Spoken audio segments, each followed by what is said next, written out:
Y nosotros vamos a cambiar el tema en estos momentos porque ya tenemos nuevo invitado. Hoy es día viernes, es día de música, es día de conocer alguna historia, es día de saber de algunos grupos que escuchábamos y no sabíamos de qué trataban los temas, pero ya lo tenemos a él, que es experto en esto, que se llama En Vinilo, su segmento, y estoy hablando del licenciado Marcelo Toledo.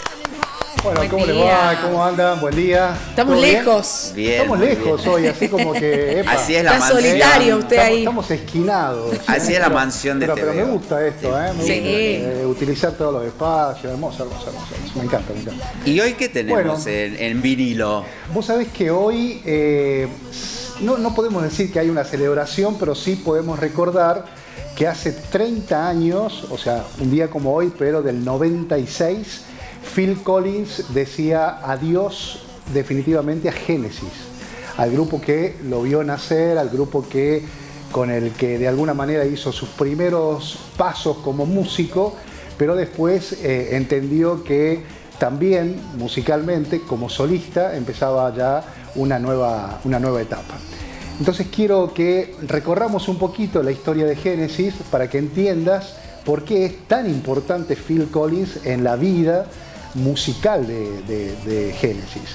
Ellos como grupo, como banda, nacieron en el año 1968 y en el 69 ya habían quedado sin baterista. Entonces empezaron a buscar en la Gran Bretaña de aquel momento alguien que tenga algunas características particulares y que vaya con lo que ellos, Genesis en ese momento, estaba buscando. Recuerden que Genesis de la década del 70, la primera parte de la década del 70, estaba liderado por Peter Gabriel. En ese momento, un rock muy progresivo, con puestas en escenas, muy teatral. Ahí van a ver algunas imágenes que hemos rescatado de algunos archivos donde Peter Gabriel casi como que estaba disfrazado, se podría decir, para cada una de las canciones. O sea, se caracterizaba con un personaje que era el que hablaba o el que cantaba en algunas canciones. También van a escuchar de fondo algunas canciones que son las primeras del rock progresivo, muy parecidas a Pink Floyd, muy parecidas a Deep Purple, porque esa era como la red en la que de alguna manera ellos se sostenían musicalmente, ¿no?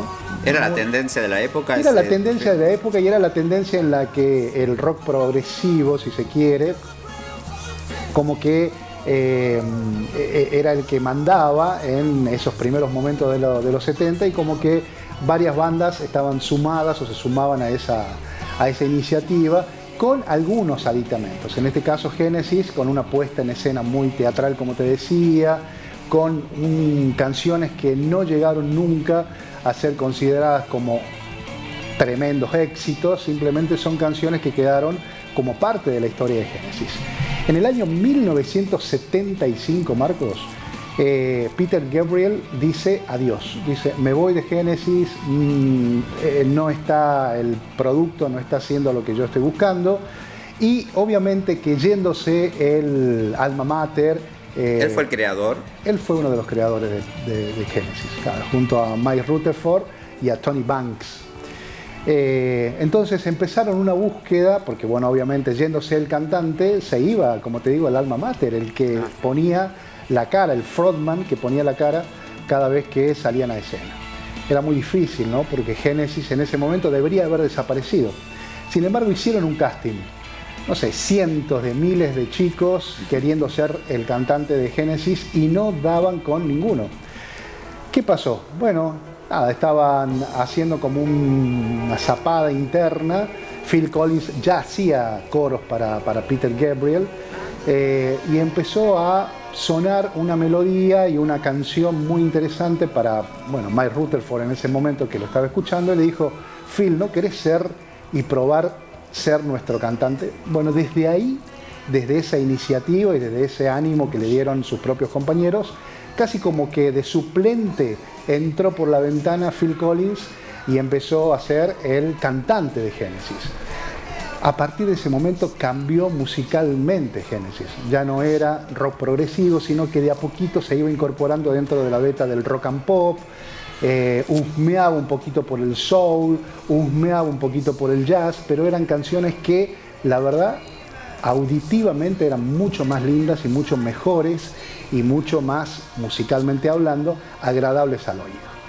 Desde ahí la influencia de Phil Collins empezó a notarse, pero de sobremanera, porque era el que empezó también a componer estas canciones y empezaron a surgir los grandes éxitos de Genesis. Desde el año 1978 empezaron a sonar canciones como las que están sonando, con esas melodías muy características y con la voz de Phil Collins, que ya era como muy representativa a pesar del corto tiempo como frontman dentro de Genesis. Y fue una canción que se llama Home by the Sea, una casa cerca del mar sería la traducción, la que lo catapulta como número 1 a Genesis. Fue la primera canción número 1 que tuvo Genesis en el ranking, en la Billboard en aquel momento. ¿Qué pasó también? Obviamente empezaron los éxitos y empezaron a surgir álbumes que traían canciones como Mama, por ejemplo, que es una gran canción y es un gran éxito de Genesis. Y surgió en el año 1985 el disco más exitoso de Genesis, que se llamó Invisible Touch o Toque Invisible. Desde ahí, pero obviamente casi todos los cortes de Invisible Touch fueron éxitos. Vos acordate Tierra de Confusión, por ejemplo, una canción que hablaba sobre los presidentes y que estaban caracterizados por muñecos, que hablaba de ese famoso botón rojo que tenían el presidente de Estados Unidos y de la Unión Soviética, y que, bueno...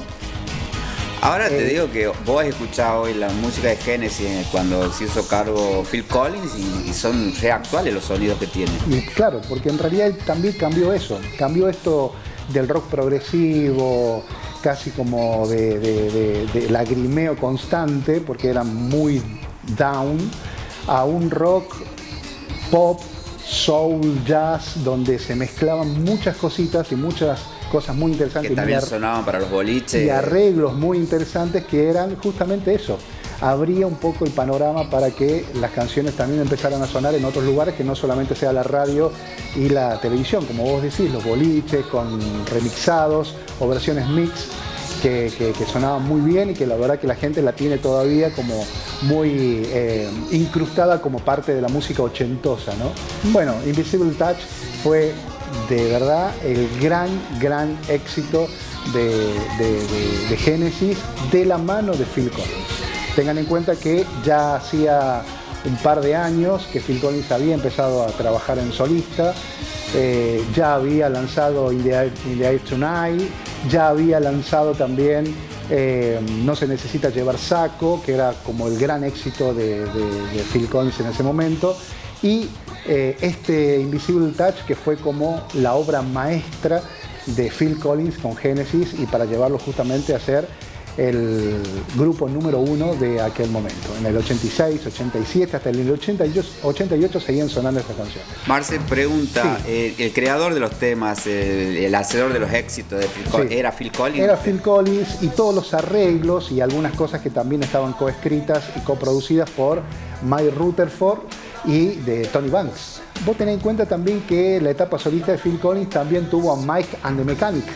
Mike Rutherford era el líder de Mike and the Mechanic, ¿sí? Entonces eran como proyectos en paralelo que también se estaban gestando dentro de Genesis. Por eso nos llamó mucho la atención la etapa solista de Phil Collins, porque obviamente tenía mucho, absolutamente mucho musicalmente para dar. Recién en el año 91 sacan I Can Dance, No Podemos Bailar, con dos grandes éxitos, que I Can Dance y también No Son of Mine, que fue el número 1 de ese álbum en el año 92. Bueno, con ese álbum como que Phil Collins empieza su proceso de despedida.